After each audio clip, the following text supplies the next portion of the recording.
ধরো ধরো 3 2 1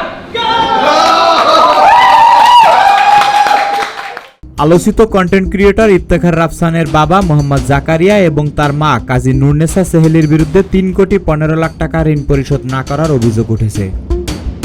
ব্যাংক ঋণ নিয়ে না দেওয়ায় তাদের বিরুদ্ধে গ্রেপ্তারি পরোয়ানাও জারি হয়। পরে তারা জামিন নিলেও সম্পত্তি নিলামের আদেশ হয়, কিন্তু সেই আদেশ হাইকোর্টে রিট করে আটকে দিয়েছেন তারা।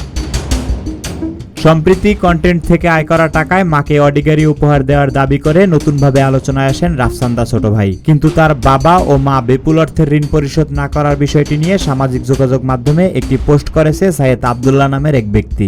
পোস্টের কমেন্টে তিনি রাফসানদা ছোট ভাইয়ের বাবা ও মায়ের ঋণ নেওয়ার সম্পত্তি নিলাম হওয়া এবং রিট পিটিশনের ডকুমেন্টও সংযুক্ত করেছে।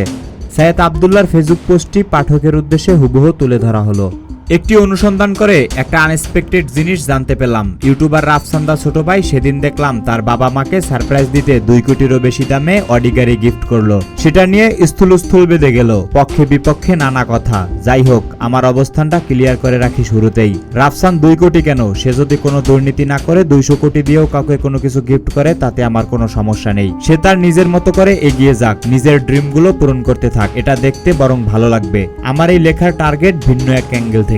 ধরেন আপনার পরিবার এই মুহূর্তে একটা ব্যাংক থেকে 3.25 কোটি টাকার ঋণ খেলাপি। সেই টাকা আপনার পরিবার দীর্ঘদিন ধরে পরিশোধ করছে না, ব্যাংকের লোন পেমেন্ট না করে ঝুলিয়ে রেখে অন্যান্য সব ক্ষেত্রে টাকা উড়িয়ে বেড়াচ্ছে। আপনি এবং সবাইকে দেখিয়ে বেড়াচ্ছেন সেগুলো। কেমন লাগবে সেটা দেখতে? Jack at Spencer accessories limited নামে একটি গার্মেন্টস অ্যাক্সেসরিজ কোম্পানি ট্রাস্ট ব্যাংকের মিলেনিয়াম কর্পোরেট শাখা থেকে 2.5 কোটি টাকা লোন নিয়েছিল 2016 সালে। সেই কোম্পানির শতভাগ মালিক রাফসানের বাবা এবং মা। তার বাবা মোহাম্মদ জাকারিয়া কোম্পানির ম্যানেজিং ডিরেক্টর এবং তার মা কাজী নুরনেসা সেহেলি ওই কোম্পানির ডিরেক্টর। এখন পর্যন্ত ব্যাংকের একটা টাকাও পরিশোধ করে নাই তারা। সেই লোন আজ অব্দি ইন্টারেস্ট সহ বেড়েছে 3.25 কোটি টাকা। ট্রাস্ট ব্যাংক ওই কোম্পানি এবং সেটার মালিক রাফসানের বাবা মায়ের বিরুদ্ধে মামলা করে। কোর্ট গ্রেপ্তারি পরোয়ানা জারি করে তাদের কোর্টে আত্মসমর্পণ করার নোটিফিকেশন জারি করেছিল জাতীয় পত্রিকায়। পত্রিকার সেই নোটিফিকেশনের ছবিও আমি দেখেছি। এরপর অভিযুক্তরা আত্মসমর্পণ করে কোর্ট থেকে জামিন নেন। লোনের এগেইনস্টে যেসব সম্পদ মর্টগেজ রাখা ছিল ব্যাংকের কাছে, ব্যাংক 2022 সালে সেগুলো নিলামে তুলে বিক্রি করারও প্রক্রিয়া গ্রহণ করে। সেই নিলাম বিজ্ঞপ্তিও জাতীয় পত্রিকায় প্রকাশিত হয়। অনুসন্ধান করতে গিয়ে সেই কপিও আমি দেখেছি।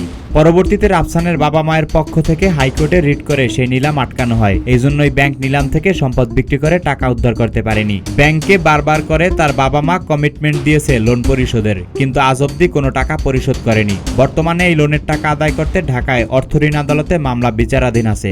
2016 সালে সেই লোন ছিল 2.5 কোটি। বর্তমানে ইন্টারেস্ট সহ সেই লোন দাঁড়িয়েছে 3.25 কোটি টাকা। মানে আজ অব্দি 3.25 কোটি টাকার ঋণ খেলাপি হলো রাফসানের পরিবার। কেউ আবার প্রশ্ন তুলতে পারে, রাফসানের বাবা মা ঋণ খেলাপি, এটা তাদের দায়। তাহলে রাফসান এরকম লাক্সারিয়াস গাড়ি তার বাবা মাকে গিফট করলে প্রবলেম কোথায়? কাগজে কলমে না থাকলেও অবশ্যই প্রবলেম আছে। রাফসান যখন তার বাবা মাকে অডি গাড়ি গিফট করেছে যার দাম 2 কোটিরও বেশি, এর মানে হলো তাদের পরিবারের হাতে টাকা আছে। শুধু ওই গাড়ি গিফট করাটাই না, রাফসান দেখলাম পরবর্তীতে মা দিবসে একটি ভিডিও বানিয়েছে। মাকে নিয়ে সোনার শোরুমে গিয়ে 5 লাখ টাকার সোনার গহনা গিফট করলো সে। তার সাবস্ক্রাইবদের বাইক, এসি, আইফোনের মতো দামি গিফটও গিভওয়ে করে সে। তাছাড়া তার লাইফস্টাইল খেয়াল করলে দেখবেন যথেষ্ট ঠাটবাট নিয়ে চলাফেরা করে তিনি। এসব ঘটনার প্রমাণ করে তাদের পরিবারের হাতে টাকা আছে। টাকা থাকা সত্ত্বেও তারা ঋণ খেলাপি, ঋণ পরিশোধ করছে না। জাস্ট চিন্তা করেন, রাফসান কিন্তু এভাবেও ভাবতে পারতো ওই 2 কোটি টাকার সুপার লাক্সারিয়াস গাড়ি গিফট না করে চলাফেরার জন্য প্রয়োজনীয় সাধারণ গাড়ি কিনে ওই 2 কোটি খানেক টাকা দিয়ে ব্যাংকের ঋণ পরিশোধ করা যায় কিভাবে? অবশ্য সেখানে একটা সমস্যা ছিল, তার ব্যাংকের ঋণ পরিশোধ করার ভিডিওটা হয়তো পাবলিশ করতে পারতো না। যেভাবে অডি গাড়ি সারপ্রাইজের ভিডিওটা আপলোড করে মিলিয়ন ভিউ অর্জন করা যায়। এই ভিডিওটাও বেশি মানুষ দেখেছে,